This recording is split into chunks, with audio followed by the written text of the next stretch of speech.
Hi friends, మేము గోకర్ణలోని శివుని ఆత్మలింగం దర్శనం చేసుకొని అక్కడి నుంచి మురుడేశ్వర్ అయితే మేము ప్లాన్ చేసుకున్నాము. మేము స్టే చేసిన రూమ్ని వెకేట్ చేసి మేము గోకర్ణ బస్ స్టాండ్కి అయితే నడుచుకొని మేము వెళ్ళిపోయాము. ఎందుకంటే వాకబుల్ డిస్టెన్స్ అన్నమాట గోకర్ణ బస్ స్టాండ్. సో ఇప్పుడు మీరు చూస్తుందంతా కూడా ఏంటంటే గోకర్ణ బస్ స్టాండ్. మార్నింగ్ 7:30కి డైరెక్ట్ బస్సు ఉందని చెప్పారు.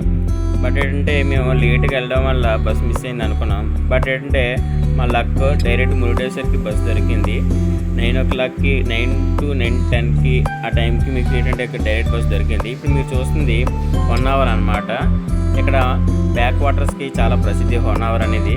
ఇప్పుడు మేము హొన్నావర్ నుంచి డైరెక్ట్గా మురుడేశ్వర్ అయితే చేరుకుంటున్నాము.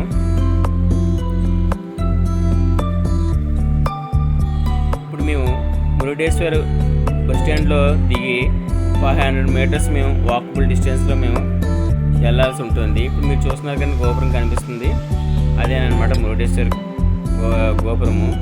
ఇలా కొంత దూరం ముందుకి మనం అలా నడుచుకుని వెళ్ళేసరికి ఈ విధంగా వాటర్ ఫౌంటైన్ లాగా కనిపిస్తుంది. ఇది ఏంటంటే పుష్కర్ని అనమాట.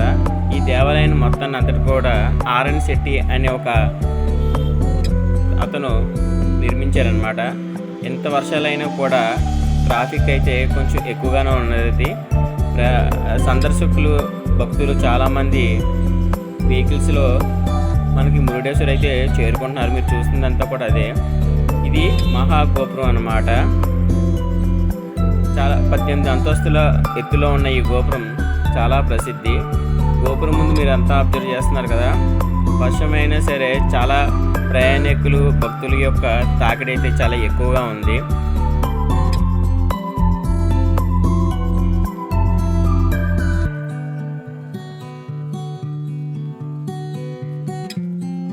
ముందుగా మేము ఇక్కడ మా లగేజ్ని అంతటిని కూడా క్లాక్ రూమ్లో పెట్టేశాము. ఒక్కొక్క లగేజ్కి ఒక్కొక్క బ్యాగ్కి 10 రూపీస్ వసూలు చేశారు. ఈ ఏనుగులు ఉన్నాయి కదండి, పక్క నుంచి మనకి దారి ఉంటుంది. ఇదే మీరు చూడాలనుకున్న మహాశివుని యొక్క విగ్రహం అన్నమాట, అతి పెద్ద విగ్రహం. ఇక్కడ మేము దర్శనం చేసుకోవడానికి టెంపుల్లోకి ఎంటర్ అయ్యాము. ఇది టెంపుల్ యొక్క ఎంట్రన్స్ అన్నమాట. దర్శనానికి అయితే ఎక్కువ టైం అయితే పట్టలేదు. సో దర్శనం మాత్రం హ్యాపీగానే జరిగింది. బట్ ఏంటంటే మేము చాలా వరకు ఏమైతే స్కూబా డైవింగ్, బీచ్ ఇవన్నీ మేము సందర్శిద్దాం అనుకున్నాము. బట్ ఏంటంటే అవన్నీ మాకు కలగలేదు. కారణం ఏంటంటే వర్షం అవడం వల్ల బీచ్లోకి అలౌ చేయలేదన్నమాట. ఇప్పుడు మేము దర్శనానికి అయితే వెళ్తున్నాము. దర్శనం అయితే మాకు చాలా హ్యాపీగానే అయిపోయింది.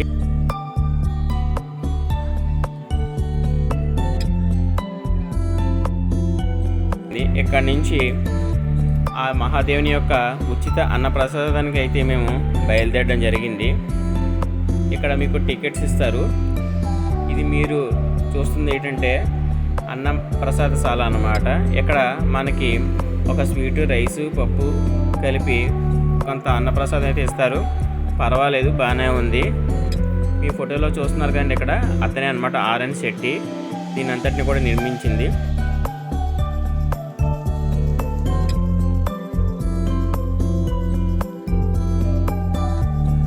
కాకపోతే వర్షం వల్ల చాలా ఇబ్బంది పడాల్సి అయితే వచ్చింది. ఒకసారి మీరు ఆ మహాదేవునికి దర్శనం అయితే చేసుకోండి.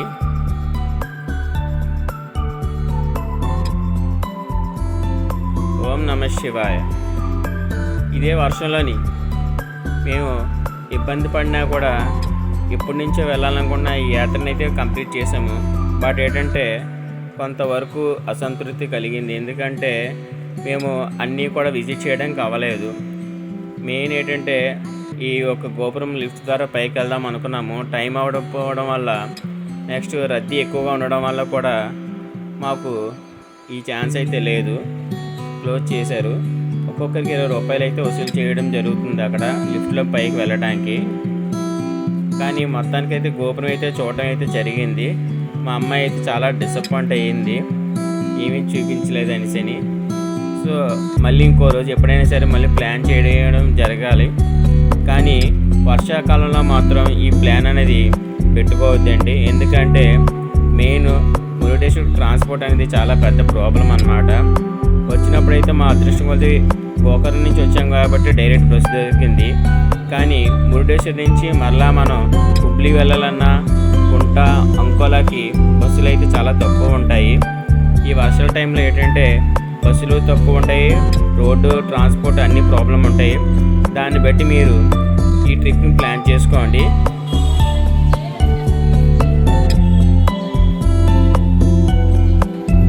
మీరు ఒక నైట్ అయినా సరే మురుడేశ్వర్లో స్టే చేయడానికి ట్రై చేయండి. దారి పొడవునా మీకు రూమ్స్ అయితే అవైలబుల్లో ఉంటాయి. ఒకసారి చెక్ చేసి మీరు తీసుకోండి. ఇక్కడ నుంచి మేము కుంట అంకోలాకి బస్సులోకి వెళ్ళి అక్కడి నుంచి హుబ్లీ చేరుకున్నాము.